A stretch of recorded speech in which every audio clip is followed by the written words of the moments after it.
UP board class 10th subject math exercise चल रही थी 13.3 वॉल्यूम एंड सरफेस एरिया।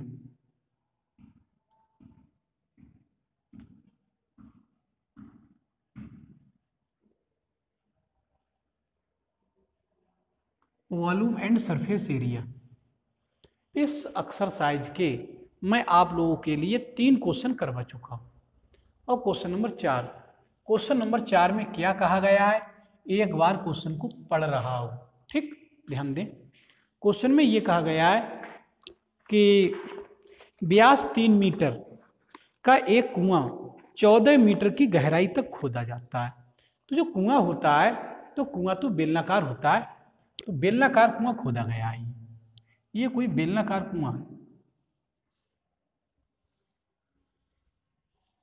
ये बेलनाकार कुआं है, ये खोदा जा रहा है। इसका व्यास भी दिया है, व्यास तो रेडियस भी निकाल सकते हैं हम। इसका व्यास है 3 मीटर, तो रेडियस हो जाए 3/2 मीटर, 3 की आधी हो जाए, व्यास की आधी होती है त्रिज्या। ठीक, और इसकी ऊंचाई का मतलब है गहराई। इसकी ऊंचाई भी दी गई है और इसकी ऊंचाई दी गई है, क्वेश्चन में कहा गया है इसकी ऊंचाई है 14 मीटर। 14 मीटर ऊंचाई है इसकी, ये 14 मीटर ऊंचाई है इसकी। ठीक, ऐसा कुआं खोदा जा रहा है। क्वेश्चन में कहा है इससे निकली मिट्टी को कुएं के चारों ओर 4 मीटर चौड़ी एक वृत्ताकार वलय बनाते हुए समान रूप से फैलाकर इस प्रकार बांध बनाया गया है। इस बांध की ऊंचाई बताओ। तो ये जो कुआं है, ये कुआं तो सब मिट्टी में दबा हुआ होगा, जैसे मिट्टी होगी अंदर होता है ना। तो इसके ऊपर इन्होंने इससे निकली हुई मिट्टी से एक बांध बना लिया है। इसका ऊपरी वाला भाग दिखा रहा हूं, ये दिखा रहा हूं, ये ध्यान दें। ये इसका ऊपरी वाला भाग है, ऊपरी सिरा है इसका, ये ऊपरी सिरा इसका, ये ऊपरी सिरा। बाकी तो ये मिट्टी में दबा हुआ होगा। तो इसके ऊपर एक बांध बनाया गया है। कितनी चौड़ाई का बनाया गया है? चौड़ाई दे रखी है बांध की 4 मीटर चौड़ी। तो 4 मीटर की चौड़ाई तक मिट्टी ऐसे फैला दी गई इसके चारों ओर। ये 4 मीटर की चौड़ाई तक इस तरीके से मिट्टी फैला दी गई और इसे ऊपर उठा दिया गया, ऐसे बांध बना दिया गया है। इसके ऊपर बांध बना दिया गया है। यहाँ से 4 मीटर चौड़ा, 4 तो ऊपर भी इतनी चौड़ाई तक रहा होगा ये बांध। तो ये बांध इसी के ऊपर बना हुआ है, इसके ऊपर। तो कह रहे हैं इस बांध की ऊंचाई बताओ कितनी होगी, ये कितना ऊंचा बांध बन जाएगा। ठीक है, तो पहली बात तो एक बात देखो यहाँ से समझने की है, इसकी जो रेडियस है, ये रेडियस है कुएं की, ये जो रेडियस है ये तो 3/2 मीटर है, 3/2। और इसकी बांध की जो चौड़ाई ली गई है, ये जो चौड़ाई ली गई है, ये वाली चौड़ाई, ये जो चौड़ाई ली गई है इतनी सब जे, ये जो चौड़ाई ली गई है जे चौड़ाई जो ली गई है, ये जो चौड़ाई ली गई है ये जो चौड़ाई ली गई है जे सब चौड़ाई जे चौड़ाई 4 मीटर ली गई है। तो इसकी 1.5 मीटर त्रिज्या है, ये अंदर वाली 4 मीटर चौड़ाई हो गई। तो इस बांध की जो बाहरी त्रिज्या हो गई, ये खोखला बेलन बनेगा। यहाँ पर एक खोखला बेलन बनेगा, इतना ऊंचा खोखला बेलन बनेगा। ये इसको ऊपर रख देंगे तो ये इसकी ऊपर से बांध बन जाएगा। इसके ऊपर से फिर पानी भरा जाएगा, जो भी कुएं में पानी भरा जाएगा। ठीक, तो मैं इसकी ऊंचाई को h कह दिया मैंने, बांध की ऊंचाई। लेकिन इस खोखले बेलन में 2 त्रिज्याएं उत्पन्न हो जाएंगी, एक तो आंतरिक त्रिज्या और एक बाहरी त्रिज्या। ये तो बाहरी त्रिज्या ज्यादा होगी, आंतरिक त्रिज्या कम होगी। आंतरिक त्रिज्या को इसकी R1 से लिखे दे रहा हूं, बल्कि बाहरी के लिए R1 से लिख रहा हूं, बाहरी के लिए, और आंतरिक के लिए R2 से लिख रहा हूं। तो ये R2, ये आंतरिक, यहाँ भी R2 रहेगी और जे भी आंतरिक, ये R2 है ये। ठीक है, तो लेकिन R1 ज्यादा हो जाएगी। R1 कितनी हो जाएगी सुनो, 1.5 तो ये 3/2, 3/2 त्रिज्या तो अंदर की है, ये वाली, ये 3/2, और चौड़ाई इसमें 4 मीटर और जुड़ जाएगी, क्योंकि 4 मीटर चौड़ा बांध बनाया गया है चारों ओर। तो 4 मीटर और जुड़ जाएंगे इसमें। तो इसकी बाहरी त्रिज्या आ जाएगी निकल के 4 दूनी 8 और 3 11, 11/2 मीटर।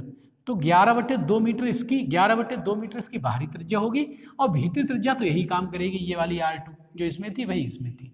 ठीक, तो इस खोखले बेलन का जितना आयतन होगा वही आयतन इस बेलन का होगा, क्योंकि इससे जितनी भी मिट्टी निकली है वो सब मिट्टी से ही तो बांध बनाया गया है। ये तो इससे कुएं से निकली हुई मिट्टी का आयतन बराबर इस बांध में लगी मिट्टी के आयतन के बराबर होगा।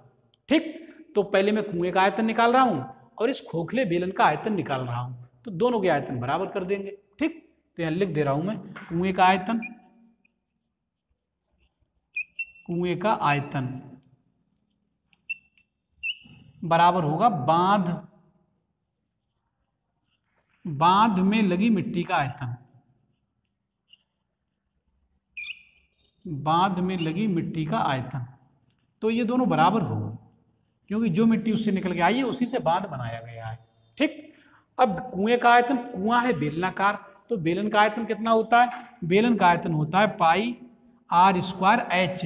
एच मैंने कैपिटल से लिखा है, इसकी एच, तो कैपिटल एच से लिख रहा हूँ, पाई आर स्क्वायर एच। लेकिन आर इसकी जो ली गई है वो R2 ली गई है, R2 इसकी त्रिज्या को R2 से लिखा गया है। ठीक, बराबर। अब बांध का आयतन कितना होगा? इस बांध में कितनी मिट्टी लगी है, इसका आयतन कैसे निकालेंगे? पहले मैं पूरे बेलन का आयतन निकाल ले रहा हूँ, ये R1 त्रिज्या के द्वारा, R1 त्रिज्या के द्वारा अगर इसका आयतन निकालें तो होगा पाई आर स्क्वायर एच। है तो ये भी बेलनाकार, लेकिन बेलन में भी इसमें दो त्रिज्याएं हैं, तो पहले मैं पूरे का आयतन निकाल रहा हूं, इसका पूरे बांध का, ठोस बांध का आयतन, पाई आर स्क्वायर, आर इसमें R1 काम करेगी, R1, और ऊंचाई तो इसकी एच ही है, तो ये पूरे का आयतन आ गया निकल गई मिट्टी का। लेकिन इसमें इस भाग में मिट्टी थोड़ी लगी, अंदर वाले भाग में, क्योंकि ये तो खोखला होगा ना, खोखला, तो इतना आयतन कम कर दे रहे हैं, minus pi r square h. ऊंचाई इसकी भी एच है, चाहे बाहर से ऊंचाई देखें या अंदर से ऊंचाई देखें, ऊंचाई तो समान ही रहेगी, तो यहाँ से इसकी ऊंचाई भी एच है। लेकिन आर जब अंदर वाले आयतन निकलेगा, ये खोखली जगह का, तो इसमें त्रिज्या R2 काम करेगी, ये R2 काम करेगी। ठीक, तो मैंने इसके पूरे आयतन में से अंदर वाला आयतन, ये खोखला खोखला भाग घटा दिया, तो जो मिट्टी लगी रहेगी होगी उसी का आयतन तो आ जाएगा निकल के, तो वही आयतन इससे निकली हुई मिट्टी का आयतन होगा, और इसका आयतन निकाल चुके हैं पूरे का आयतन।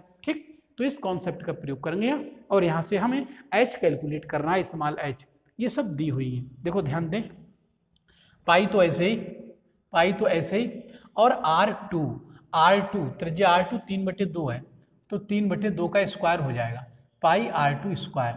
ठीक है, ये, और H कैपिटल, इस बेलन की बात हो रही है, H का मान 14 है, 14 बराबर इस साइड में पाई H दोनों में कॉमन है, पाई भी कॉमन है, H भी दोनों में कॉमन है, क्योंकि ये दोनों में समान काम कर रहे हैं, पाई H इसमें भी, पाई H इसमें, तो इसमें R1 square minus R2 square रह जाएगा, तो ये लिख दे रहा हूं मैं यहाँ, R1 square minus R2 square, ये।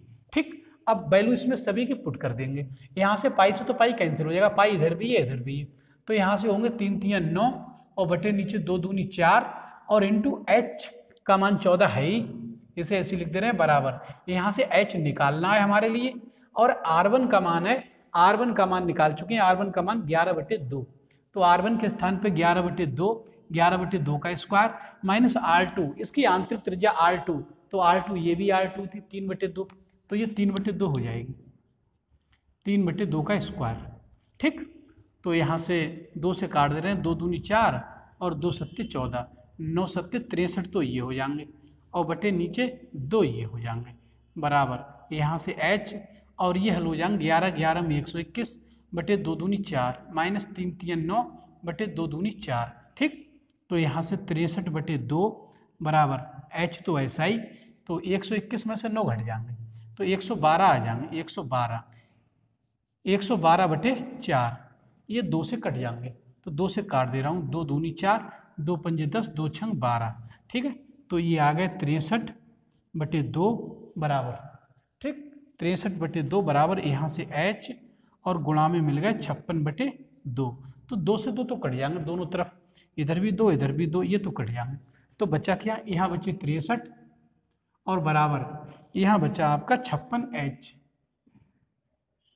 H की वैल्यू निकाल लेंगे, H बराबर जब निकालेंगे तो 56 में आ जाएंगे, 63/56, 7 से काट देंगे, 7 8 56, 7 नियम 63, तो यहाँ से जो H का मान होगा, H का मान होगा 9/8 मीटर। ये ऊंचाई आ गई बांध की, इसे हम दशमलव में भी लिख सकते हैं।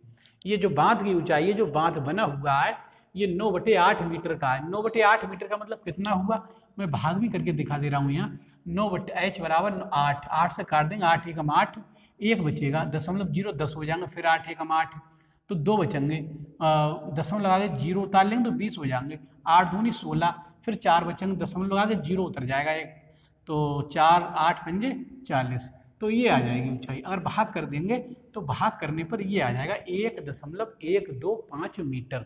तो ये बांध की ऊंचाई होगी, ठीक, जिसे हमने मानी थी स्मॉल h से। तो मैं समझता हूँ ये क्वेश्चन अब आप लोगों की समझ में आ जाना चाहिए। इस वीडियो में इतना ही। वीडियो को लाइक कर दें, चैनल को सब्सक्राइब कर लें और मेरे द्वारा पढ़ाई जाने वाली इस वीडियो को यार दोस्तों में भी शेयर कर दें, जिससे गरीब और कमजोर वर्ग के छात्र भी इस निःशुल्क, सस्ती और मुफ्त शिक्षा से लाभान्वित हों और भविष्य में एक अच्छे गणित छात्र के रूप में जाने जा सकें। इस वीडियो में इतना ही। धन्यवाद।